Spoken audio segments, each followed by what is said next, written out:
पर किसी वक्त भी फिर से हमला हो सकता है। ईरान ने पश्चिमी और दक्षिण इलाके की तरफ एयर स्पेस बंद करने की खबर ने नया सिग्नल दे दिया है। इस बीच खबर आई है कि अमेरिका 7000 बंकर बस्टर बम तेल अवीव और हाइफा पहुंचाने वाला है।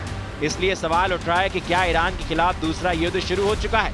इजराइल का F-15 फाइटर जेट फिर तैयार किया जा रहा है। इजराइल के बहुत ही सीक्रेट एयरबेस से आए इस वीडियो ने तेहरान से लेकर मॉस्को और बीजिंग से लेकर दुनिया के तमाम हिस्सों में अलर्ट जारी कर दिया है।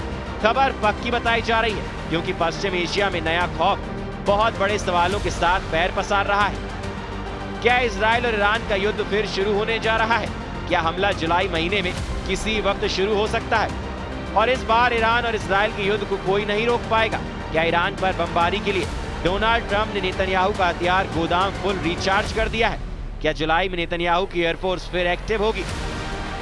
और जो युद्ध जून में रुक गया वो अब जुलाई के महीने में सभी रिकॉर्ड तोड़ देगा। ईरान और इजराइल का युद्ध किसी वक्त फिर से शुरू हो सकता है। इसके दो बड़े सिग्नल मिल चुके हैं। पहला सिग्नल, ईरान ने संयुक्त राष्ट्र की परमाणु निगरानी संस्था IAEA के साथ सहयोग को बंद करने का ऐलान किया है। अब आशंका है कि निगरानी खत्म होने पर ईरान का परमाणु कार्यक्रम बिना किसी जांच के आगे बढ़ेगा और ईरान अपने 400 किलो यूरेनियम से 10 परमाणु बम बना सकता है। दूसरा और सबसे बड़ा सिग्नल, इजराइल को अमेरिका से 4500 करोड़ रुपए के हथियार सप्लाई होने वाले हैं। अमेरिका की इस मिलिट्री मदद में इजराइल को 7000 बंकर बस्टर बमों के लिए JDAM गाइडेंस किट मिलेगी, यानी joint direct attack munition guidance kit. इसमें 3845 किट ऐसी होंगी जो 2000 पाउंड के BLU 109 बंकर बस्टर बम पर लगाई जाएंगी, जबकि 3280 किट ऐसी होंगी जो 500 पाउंड के MK82 बम पर लगेंगी। ये ट्रंप को नेतन्याहू को सीजफायर वाला तोहफा बताया जा रहा है क्योंकि युद्ध रुकने के साथ ही अब इजराइल की एयरफोर्स खुद को ऐसे बमों से लगातार लैस करती जा रही है। अमेरिका की डिफेंस सिक्योरिटी कॉर्पोरेशन एजेंसी को ट्रंप के विदेश मंत्रालय से मंजूरी मिल चुकी है। अब अमेरिका कांग्रेस की मोहर बाकी है जो नेतन्याहू के नए युद्ध को शुरू करने के लिए नहीं मिलेगी। ऐसे कोई आसार नहीं नजर आ रहे हैं। वैसे भी ट्रंप ने ईरान की न्यूक्लियर साइट पर जब हमला किया तो उसके लिए अमेरिकी कांग्रेस से किसी तरह की मंजूरी नहीं ली गई थी। इससे पहले इजराइल को अमेरिका से बंकर बस्टर बमों की बड़ी खेप फरवरी 2025 में पहुंचाई गई थी। तब इजराइल के अशदोद बंदरगाह पर बहुत ही खुफिया तरीके से बम पहुंचाए गए और फिर ट्रकों के जरिए उन्हें इजराइल की सेना तक सप्लाई कर दिया गया। जब इस वीडियो को बहुत ही खुफिया तरीके से रिकॉर्ड किया गया तब किसी को अंदाजा नहीं था कि इजराइल के अशदोद पोर्ट पर गुजर रहे ये ट्रक बहुत ईरान से होने वाले युद्ध का सामान कंटेनर में भर कर ले जा रहे हैं। इन कंटेनरों में ऐसे बम लगाए जाएंगे जिन्हें बंकर बस्टर कहा जाता है। ऐसे बम जो गहराई में बने बंकरों को भी तबाह कर देते हैं। अमेरिका अब इजराइल को 7000 से ज्यादा बंकर बस्टर बम पहुंचाने वाला है। ये बम आसमान के रास्ते भी पहुंचाए जाएंगे और समंदर के रास्ते यानी कार्गो शिप से भी इजराइल को सप्लाई किए जाएंगे। ये एक तरह से इजराइल और अमेरिका के बीच बम हाईवे कायम करेंगे जिसके टारगेट पर ईरान ही नजर आ रहा है। ये डोनाल्ड ट्रंप का नेतन्याहू को बहुत बड़ा धमाकेदार तोहफा है। डर है कि इस तोहफे के पीछे ईरान से युद्ध का दूसरा राउंड लड़ने की तैयारी कर ली गई है। यही वजह है कि इजराइल की एयरफोर्स फिर से सुपर एक्टिव मोड में है। इजराइल की एयरबेस पर लगातार काम चल रहा है।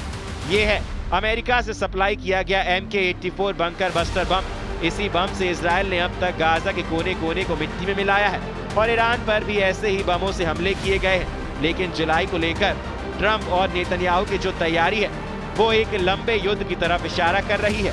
2000 पाउंड या फिर 900 किलो से इस बम की ताकत क्या है आप धमाकों को देखकर समझ सकते हैं। जब ये बम गिरता है तो ऐसा धमाका होता है जो पूरी बिल्डिंग को गिरा देता है। ऐसी तस्वीरें पिछले 15 महीनों में गाजा में भी देखी गई और लेबनान की राजधानी बेरूत में भी देखी गई।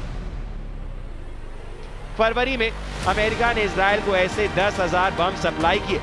अब जुलाई में ऐसे 7,000 और बम पहुंचाने की तैयारी कर ली गई है। यानी गाजा और बेरूत के बाद ईरान पर भी मेड इन अमेरिका वाला बारूद फिर से बरसाने की तैयारी हो चुकी है। गाजा से लेकर बेरूत और तेहरान तक इजरायल एयरफोर्स के विमान और इन्हीं बमों ने सबसे बड़ी तबाही मचाई है। इजरायल का ऑपरेशन लायन इस बम के बिना कभी शुरू नहीं हो पाता।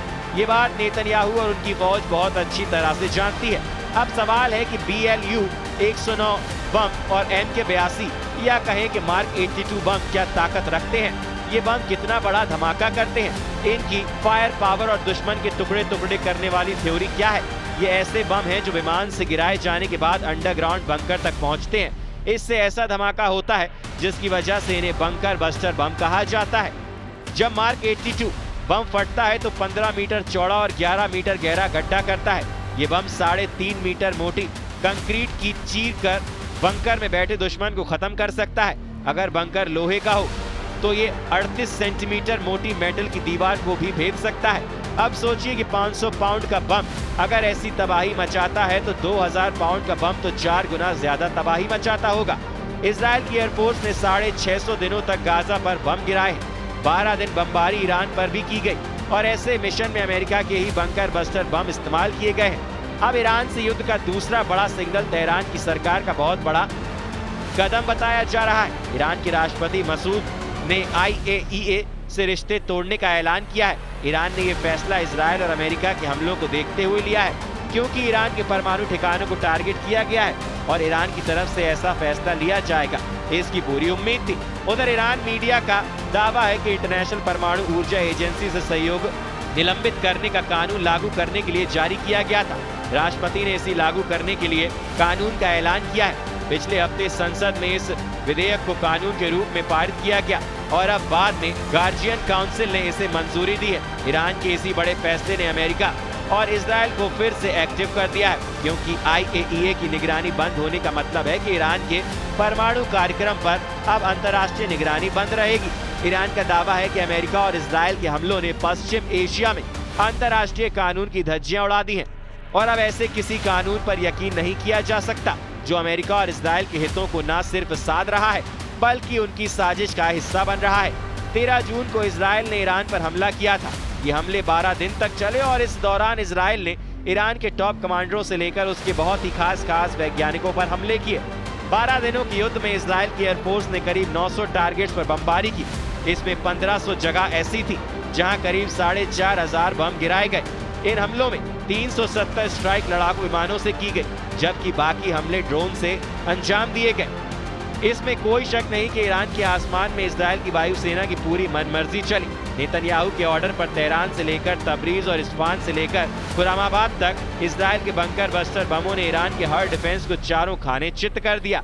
लेकिन इन 12 दिनों के युद्ध का दूसरा सच ये भी है कि ईरान की मिसाइलों ने इजराइल के शहरों को पूरी तरह तबाह करके रख दिया है। तेल अवीव से लेकर हाइफा और बेन गुरियन एयरपोर्ट से लेकर नेवातिव एयरबेस तक ईरान की मिसाइलों ने इजराइल के एरो और आयरन डोम जैसे डिफेंस सिस्टम को पूरी तरह कबाड़ वाली मशीन साबित किया है। गाजा के इन धमाकों को देखिए और समझिए कि 2000 पाउंड वाले बारूद का धमाका कैसा होता है।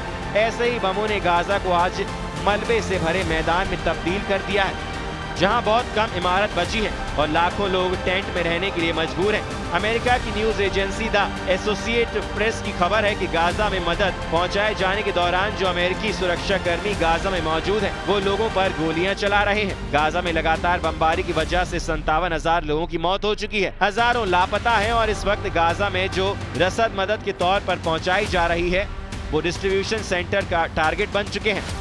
ईरान के साथ फिर से फ्रंट खोलने को तैयार है इजराइल, लेकिन गाजा में भी उसकी फौज ने नए ऑपरेशन शुरू कर दिए हैं। जून में अपने कई सैनिकों को गाजा ऑपरेशन में गंवा चुके नेतन्याहू ने कहा कि जुलाई में उनको गाजा में बड़ा रिजल्ट चाहिए, यानी हमास की पूरी तरह तबाही।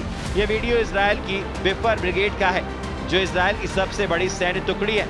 इजराइल के 23 बंधक अब भी हमास के कब्जे में हैं और नेतन्याहू की फौज अब तक उनको नहीं छुड़ा पाई है। नेतन्याहू का सबसे बड़ा फोकस ईरान पर है। मुमकिन है कि अमेरिका की तरफ से आने वाले 2000 पाउंड वाले नए बमों से अब गाजा पर हमले न किए जाएं, लेकिन इजराइल का मानना है कि उसके दुश्मन युद्ध खत्म होने के बाद भी अब एक्टिव हैं और ईरान इस फहरिस्त में सबसे ऊपर है। इसलिए ये बात साफ है कि इजराइल को अमेरिका से हथियारों वाली मदद पर ब्रेक नहीं लगने जा रहा है। डोनाल्ड ट्रंप ने इजराइल की वॉर मशीन को लगातार ईंधन सप्लाई करने का फैसला किया है।